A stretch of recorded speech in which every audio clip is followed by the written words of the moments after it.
The door closed behind him without a sound. Not a slam, not a click. Just absence, like the idea of a door being there had been quietly erased. For a moment, the man didn't breathe. He waited for an echo that never came, for the familiar comfort of noise.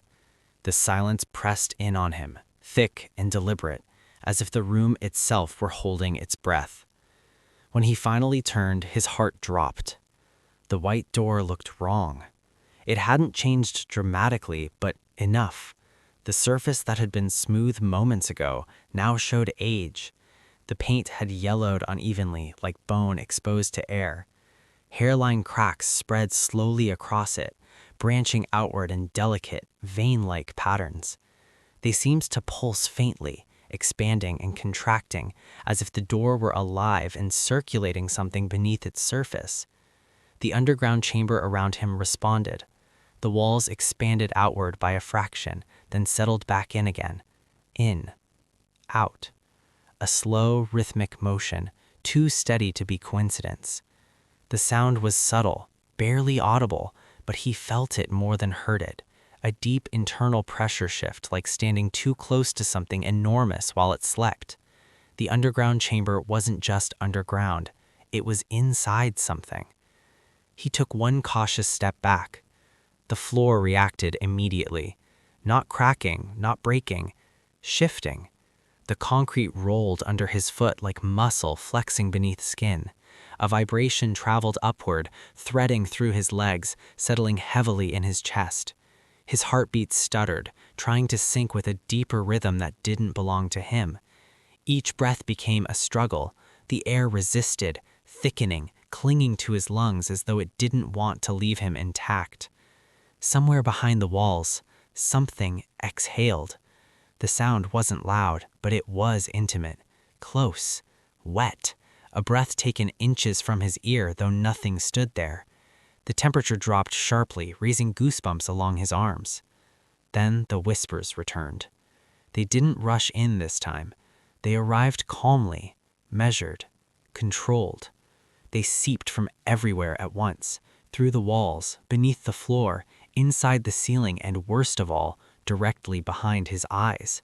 Some voices were unmistakably human, old, young, male, female. Others carried no recognizable shape at all, their tones bending in ways throats shouldn't allow. They spoke his name, not just once, but repeatedly in different voices, different emotions, fear, anger, familiar affection. They followed it with details no one else should know. Dates, locations, things he had buried so deeply he'd convinced himself they never mattered. The room wasn't guessing, it was remembering. The man turned slowly, forcing himself into a full circle, scanning for something solid, corners, seams, anything real. His breathing sounded too loud in his ears. That's when he noticed the shadows. They didn't behave. They stretched away from objects at impossible angles, bending sharply, curving where straight lines should exist. Some clung to the walls like stains that refused to fall. Others crawled along the floor as if dragged by unseen hands. His own shadow was the worst. It lagged behind him. When he shifted his weight, the shadow hesitated just a fraction of a second too long before following. When he raised his arm slowly, the shadow didn't mirror him right away. It waited. Then it copied the motion. Poorly. The fingers bent the wrong way. The arm lifted higher than his own, joints extending unnaturally. The sheep's head tilted, though his did not. "Don't," he whispered. He wasn't sure who he was warning. The shadow's mouth split open into a grin. The wall opposite the door began to move. At first, it looked like heat distortion, subtle ripples spreading across the concrete surface. Then the ripples deepened. The wall folded inward like fabric pushed from behind by something desperate to get through. A human-sized bulge formed, stretching the surface thin. Fingers emerged. They pushed through the wall as if it were skin, tearing it soundlessly. Pale, jointed fingers clawed into open air, flexing blindly. Nails scraped against nothing, twitching with urgency. More fingers followed, then a hand, then part of an arm. The man staggered backward, his spine slamming into the door. The door felt warm now, too warm. The fingers froze.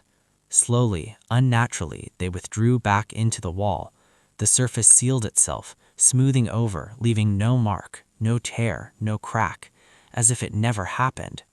Silence returned, but it wasn't empty anymore. It waited. The door behind him creaked open on its own. The sound was soft, but final. Beyond it stood a hallway, or something pretending to be one.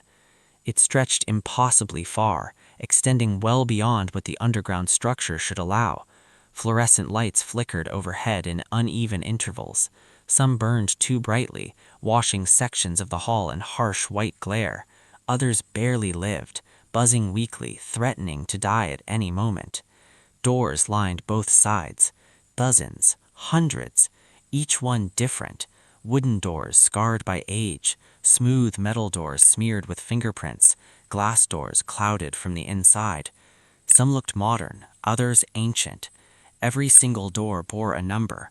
None of the numbers followed any order.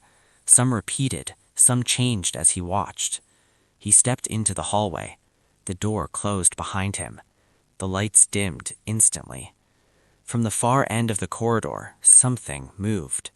At first it resembled a person walking, slow, deliberate, unafraid, but as it approached, the wrongness became clear. Its arms dragged too close to the floor, its legs bent backward at the knees, its head brushed the ceiling though it never ducked.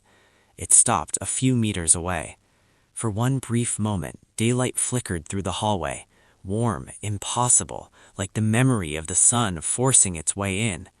The djinn smiled. "You made it inside. Most don't," it said calmly. The man tried to speak. Nothing came out. The djinn stepped closer. The hallway stretched with it, keeping the distance perfect. "This is where the town keeps what it takes. Memories, voices, people." The doors began to rattle. From behind them came crying, screams, laughter twisted into sobs. Hands slammed against wood and metal, denting surfaces from the inside. Some doors bowed outward, straining, desperate. "This isn't real," the man whispered. The djinn leaned in. Its breath smelled like dust and old rooms. "That's what makes it work." One door burst open. A woman fell out, eyes hollow, skin gray. She looked at him and recognition lit her face with terror. "Don't stay. Once it learns you." Something unseen dragged her backward. The door slammed shut. Silence. The djinn whispered, inches from his face. "The worst part isn't hunger." The lights shattered. Darkness surged. Movement filled the shadows. "The worst part," the djinn said, smiling, "is patience."